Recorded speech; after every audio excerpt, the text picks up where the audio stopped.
کرم میں کشیدگی کے خاتمے کے لیے خیبر پختونخوا ایپیکس کمیٹی کا اجلاس کل طلب۔ وزیر اعلیٰ خیبر پختونخوا علی امین گنڈاپور کی زیر صدارت اجلاس وزیر اعلیٰ سیکریٹریٹ میں ہوگا۔ کرم میں امن و امان کی صورتحال، صوبائی حکومت کے اقدامات اور دیگر معاملات کا جائزہ لیا جائے گا۔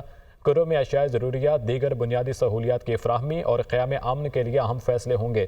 متعلقہ شراکت داروں کی مشاورت سے علاقے میں دیر پا امن کے قیام کے لیے آئندہ کا لائحہ عمل طے کیا جائے گا۔ مزید اس بارے میں تفصیلات لیں گے۔ عامر جمیل پشاور سے ہمارے ساتھ موجود ہیں۔ عامر، آگاہ کیجیے گا۔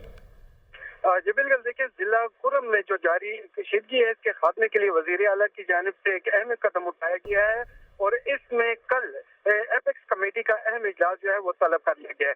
صوبائی ایپیکس کمیٹی کا یہ اجلاس وزیر اعلیٰ خیبر پختونخوا کی زیر صدارت وزیر اعلیٰ سیکریٹریٹ میں منعقد کیا جائے گا، جبکہ اجلاس میں امن و امان کی تازہ صورتحال، قیام امن کے لیے صوبائی حکومت کے اقدامات اور دیگر متعلقہ معاملات کا تفصیلی جائزہ بھی لیا جائے گا۔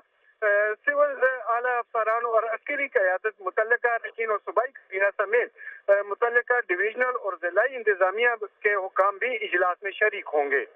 جی ٹھیک ہے عامر جمیل، بہت شکریہ آپ کا۔